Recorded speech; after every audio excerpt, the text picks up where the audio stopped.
Hello guys, my name is Pritesh.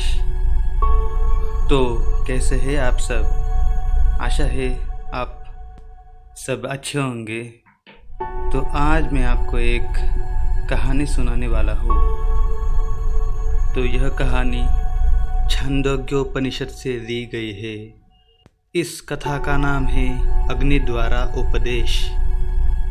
तो चलिए कथा शुरू करते हैं। कमल का पुत्र उपकोसल सत्यकाम जाबाल के पास जाकर उनका शिष्यत्व स्वीकार कर रहने लगा। उसने पूरे 12 वर्ष तक गुरु के अग्नियों की सेवा की। गुरु ने अपने दूसरे शिष्य ब्रह्मचारियों का समावर्तन वेदाध्ययन पूर्ण करवाकर उन्हें घर जाने की आज्ञा दी, परंतु उपकोसल को आज्ञा नहीं दी। उपकोसल के मन में कुछ विषाद हो गया। यह देखकर गुरु पत्नी के मन में दया उपजी। उसने स्वामी से कहा, इस ब्रह्मचारी ने ब्रह्मचर्य के नियमों का पालन किया है और श्रद्धापूर्वक विद्याध्ययन किया है तथा अपनी अग्नियों की भली भांति सेवा की है। अतएव इसका समावर्तन करके इसकी कामना पूर्ण कीजिए, नहीं तो ये अग्नि आपको उलाहना देंगे। सत्यकाम ने बात सुनी अनसुनी कर दी और वह बिना कुछ कहे यात्रा के लिए घर से चले गए। उपकोसल को इससे बहुत दुख हुआ और वह मानसिक व्याधियों से दुखी हो गया और अन्न छोड़कर अनशन व्रत करने लगा। स्नेहमयी गुरुपत्नी ने कहा, हे ब्रह्मचारी, तू भोजन कर। किस लिए भोजन नहीं करता है? उसने कहा, मेरे मन में अनेकों कामनाएं हैं। मैं अनेक प्रकार के मानसिक दुखों से ग्रस्त हूँ, अतः मैं कुछ भी नहीं खा सकूँगा। गुरु पत्नी चुप हो गई। अग्नियों ने विचार किया कि इस तपस्वी ब्रह्मचारी ने मन लगाकर हमारी बहुत ही सेवा की है, अतएव इसकी कामना को हम लोग पूर्ण करें। यह विचार कर अग्नियों ने उसे अलग अलग ब्रह्म विद्या का यथोचित उपदेश किया।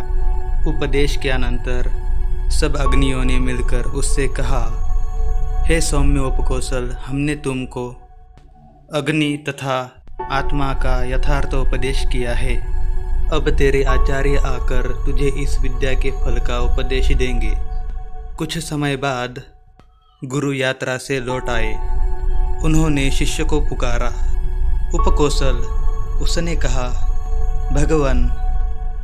उपकोसल का मुख ब्रह्म तेज से देदीप्यमान हो रहा था।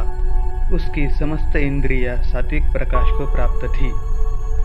यह देखकर आचार्य ने हर्ष में भरकर पूछा, बेटा उपकोसल, तेरा मुख ब्रह्मज्ञानियों की तरह चमक रहा है।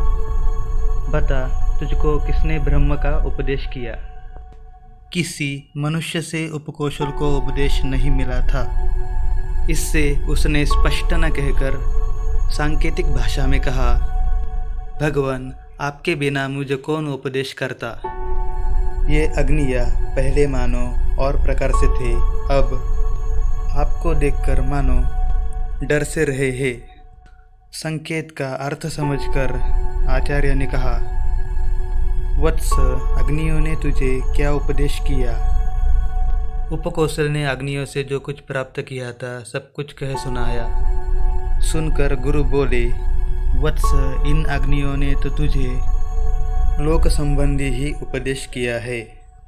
मैं तुझको उस पूर्ण ब्रह्म का उपदेश करूँगा, जिसका साक्षात हो जाने पर जैसे कमल के पत्ते पर जल का स्पर्श नहीं होता, वैसे ही उस पर पाप का स्पर्श नहीं हो सकता। शिष्य ने कहा, भगवान, आप उपदेश करें। इसके बाद आचार्य ने उपकोसल को ब्रह्म का रहस्यमय संपूर्ण उपदेश किया और उसका समावर्तन करके उसे घर जाने की आज्ञा दी।